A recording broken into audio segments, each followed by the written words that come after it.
जरा सा भी तरस नहीं आता तुम्हें उस पर? माँ प्लीज, ये सब बातें आप मुझसे ना ही करो तो बेहतर होगा। 2 दिन बाद आज हर्ष बहुत खुश होता है और उछलते हुए अपनी माँ के पास आता है। माँ मेरा रिजल्ट आ गया, देखिए मैंने अपनी पूरी क्लास में टॉप किया है। तुम मुझे क्यों माँ बुला रहा है? मैं तेरी माँ नहीं हूँ, समझा? अरे क्यों डांट रही है बच्चे को? माँ ही तो है तू उसकी। सगी माँ नहीं हूँ मैं इसकी, जो ये इस तरह बार बार मुझे माँ माँ बुलाता रहता है। ये सगी माँ कौन होती है? क्या माँ भी कभी सगी और पराई होती है? लो फिर शुरू हो गया। माँ जी, आपने ना इसे बहुत सर पर चढ़ा रखा है, अब आप ही संभालिए इसे। दृष्टि स्कूल से आती ही होगी, मुझे उसके लिए खाना भी बनाना है। इतना कहकर महिमा वहां से चली जाती है। दादी, कोई मुझे प्यार क्यों नहीं करता? सब दीदी से ही क्यों प्यार करते हैं? अरे ना ना बेटा, ऐसी कोई बात नहीं है। दृष्टि बड़ी है ना, इसलिए बस सबको उसकी फिक्र लगी रहती है। फिक्र और प्यार दोनों में अंतर होता है दादी। मम्मी पापा ना तो मेरी फिक्र करते हैं और ना ही मुझसे प्यार। 7 साल के बच्चे की ये बातें सुनकर वसुंधरा खामोश खड़ी रह जाती है। उसे समझ में नहीं आता कि वो बोले भी तो क्या। इतने में ही वहां दृष्टि भी आ जाती है। मम्मी पापा मुझसे प्यार इसलिए करते हैं क्योंकि मैं उनकी सगी बेटी हूँ, और तुम्हें तो वो अनाथालय से उठाकर लाए हैं। दृष्टि, कितनी बार समझाया है, इस तरह बात नहीं करते। छोटा भाई है वो तुम्हारा। ये मेरा कोई भाई भाई नहीं है। दीदी, मैं आपका सगा भाई नहीं हूँ, तो मेरा भी तो आप लोगों से कोई खून का रिश्ता नहीं है।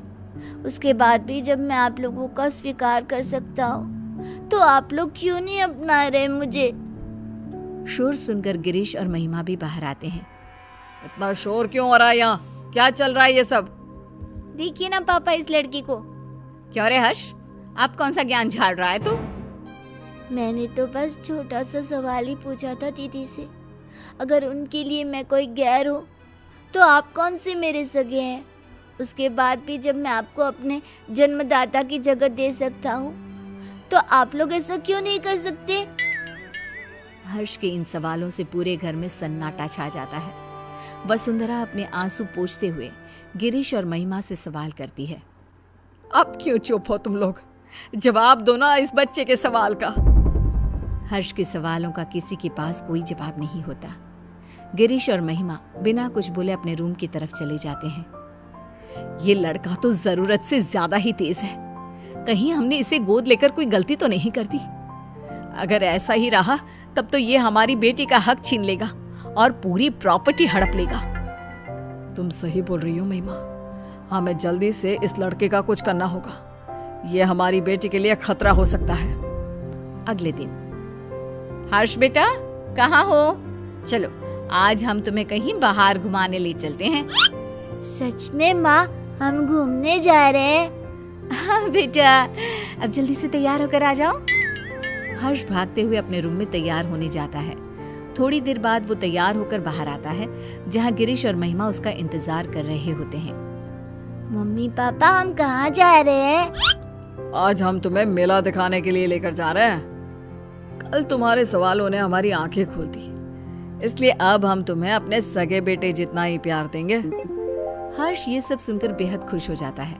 उसे लगने लगता है कि अब उसके बुरे दिन जा चुके हैं, लेकिन उसे कहाँ पता था कि उसकी किस्मत में आखिर आगे क्या लिखा है। वे सब मेले में पहुंच जाते हैं। हर्ष बेटा, झूला झूलोगे? हाँ मम्मा, मुझे झूला झूलना बहुत पसंद है। ठीक है, तुम जाकर झूला झूल लो, हम लोग तुम्हारा यहीं इंतजार करते हैं। हर्ष चला जाता है। यही अच्छा समय है, अब हम घर चलते हैं, इसका काम तो हो गया। सही कहा तुमने, मेला घर से इतना दूर है कि ये वापस लौटकर कभी नहीं आ पाएगा। गिरीश और महिमा वहां से चले जाते हैं। हर्ष जब वापस लौटता है तो उसे वहां कोई नजर नहीं आता। वो पागलों की तरह अपने परिवार वालों को ढूंढता है। कुछ घंटे ढूंढने के बाद जब उसे कोई नहीं मिलता तो उसे सब समझ आ जाता है। अब वो करता भी तो क्या? न घर का पता मालूम था, ना ही कोई फोन नंबर। थक हार कर वो